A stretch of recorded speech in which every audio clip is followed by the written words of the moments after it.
दोस्तों, मेरे रिलेशन में एक लड़की है जिसका कॉलेज में एडमिशन होना था और उसी बारे में मेरी उससे बात चल रही थी। तो मैंने उससे कहा कि पढ़ाई लिखाई तो चालू कर दी है, अब कॉलेज में एडमिशन कब कराएगी? और जब कॉलेज में एडमिशन ही नहीं कराएगी तो घर में पढ़ के क्या करेगी? तो वो लड़की ने मुझे बोला कि कॉलेज में एडमिशन बस एग्ज़ाम देने के लिए होता है, कॉलेज में एडमिशन पढ़ाई के लिए नहीं होता। और कॉलेज में पढ़ने जाता ही कौन है? कॉलेज का फॉर्म तो बस एग्ज़ाम देने के लिए भरते हैं और अभी कोरोना के कारण सभी एडमिशन लेट है। और अब मैं आराम से कम से अपना पढ़ाई तो कर लूँ और फॉर्म जब भराएगा तब तो भरा ही जाएगा और जाकर एग्ज़ाम में दे ही दूँगी। दोस्तों, मेरी इस पूरे बातचीत में एक चीज़ बड़ी ही ध्यान देने वाली बात है और वो बात ये है कि उसमें वो लड़की ये कहती है कि लोग कॉलेज पढ़ने के लिए कहाँ जाते हैं? कॉलेज तो बस सिर्फ फॉर्मल तौर पर एडमिशन मिल जाए और डिग्री में रेगुलर लिखा मिल जाए, बस इसीलिए जाते हैं।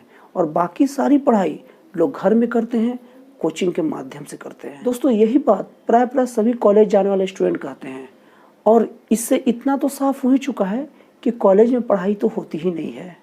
और रेगुलर स्टूडेंट रहे या प्राइवेट स्टूडेंट रहे, सब घर या कोचिंग में पढ़ के ही पास होते हैं, लेकिन बस सिर्फ डिग्री में लिख दी जाती है फॉर्मल तौर पे कि एक प्राइवेट है और एक रेगुलर है।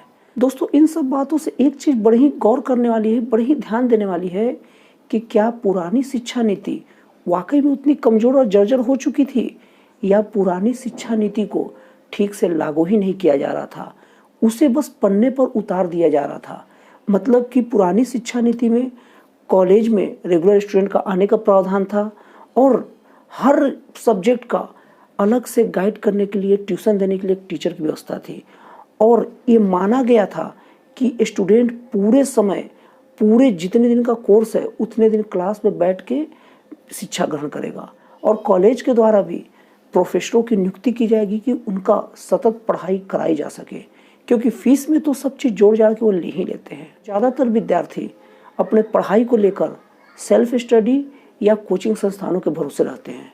ऐसा क्यों? अगर प्रोफेसर उन्हें अच्छे से पढ़ाते तो बच्चे 2 घंटे बर्बाद करके और अलग से पैसे बर्बाद करके बाहर कोचिंग क्यों जाते?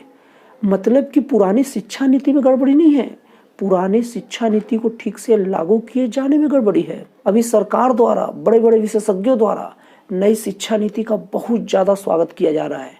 बेशक नई शिक्षा नीति अच्छी होगी, लेकिन मैं कहता हूँ कि जब पुरानी शिक्षा नीति को ठीक से लागू ही नहीं किया गया, ठीक से चेक ही नहीं किया गया कि पुरानी शिक्षा नीति का कार्यान्वयन ठीक से हो रहा है कि नहीं, पुरानी शिक्षा नीति के अनुसार कॉलेज लग रही है कि नहीं, पुरानी शिक्षा नीति के अनुसार प्रोफेसर आ रहे हैं कि नहीं, ये सब चीज़ें नज़रअंदाज किया गया। किसको नहीं पता है कि कॉलेज में पढ़ाई बिल्कुल नहीं होता? किसको नहीं पता है कि कॉलेज में प्रोफेसर नहीं आते? किसको नहीं पता है कि बच्चे केवल सेल्फ स्टडी और कोचिंग के भरोसे रहते हैं?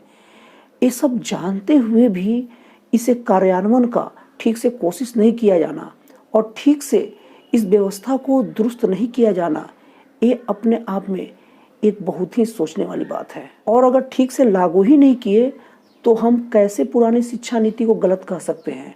ठीक वैसी बात है कि डॉक्टर तो पुराना था और वो बेचारा दवा देता था, सब प्रिकॉशन बताता था और दवा कैसे लेना है ये नियम बताता था, लेकिन न दवा लिया गया और न उसके नियम कानून का पालन किया गया और फिर कह दिया गया कि ये पुराना डॉक्टर ठीक नहीं है, नया डॉक्टर ला दो। अब नया डॉक्टर भी आ गया और वो दवा देगा और फिर खाएंगे नहीं तो कोई फ़ायदा होगा? उसी तरह नई शिक्षा नीति अगर आ भी जाएगी और ठीक पुरानी शिक्षा नीति की तरह इसे ठीक से पालन नहीं किया जाएगा तो क्या फ़ायदा रहेगा? हर नियम कानून ही बन जाएगा और प्रोफेसर आएंगे नहीं पढ़ाने या कोई इसे अप्लाई ही नहीं करेगा तो क्या होगा फ़ायदा? क्या आपको लगता है कि नई शिक्षा नीति भी कुछ चमत्कार कर पाएगी? दोस्तों, संविधान निर्माण के समय डॉक्टर भीमराव अंबेडकर ने बहुत ही महत्वपूर्ण बात कही थी और वो बात ये थी कि संविधान कितना भी अच्छा क्यों ना बना लो, अगर उसे चलाने वाले लोग ठीक ना हो तो कोई फ़ायदा नहीं है संविधान अच्छा बनाने का। ठीक वैसे ही नीति या व्यवस्था कितना भी अच्छा बना लीजिए, आप अपनी शिक्षा के लिए कितने अच्छे अच्छे नियम क्यों ना बना लीजिए, जब तक इसे ठीक से लागू नहीं किया जाएगा, जब तक इसमें काम करने वाले लोग ठीक ठाक नहीं होंगे, तब तक कुछ नहीं हो सकता। सरकार को नई शिक्षा नीति की जगह पर पुरानी शिक्षा नीति को ही ठीक से जांचने परखने की जरूरत थी कि इसका पालन ठीक से हो रहा है कि नहीं। अब ठीक है, सरकार नई शिक्षा नीति ला दी है तो ठीक है, लेकिन सरकार से भी अनुरोध है कि कम से कम इस नई शिक्षा नीति को पूरी तरह से जांच परख करते रहिएगा। ऐसा ना हो कि नियम कानून बन गया और प्रोफेसर ही गायब है। दोस्तों, फाइनली मेरे वीडियो का सार ये है कि नई शिक्षा नीति से भी शिक्षा जगत में कोई परिवर्तन नहीं आने वाला अगर इसे लागू करने वाले और इसमें काम करने वाले लोग अपना काम ठीक तरीके से नहीं किए। तो दोस्तों, नई शिक्षा नीति पर मेरा विचार कैसा लगा, अच्छा लगा या खराब लगा, आप कमेंट बॉक्स में जरूर लिखिए।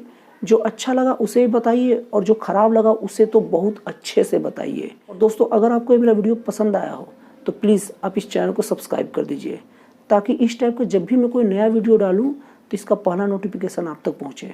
तो दोस्तों, फिर मिलते हैं अगली वीडियो में एक नए और एक जन कल्याणकारी विचारों के साथ।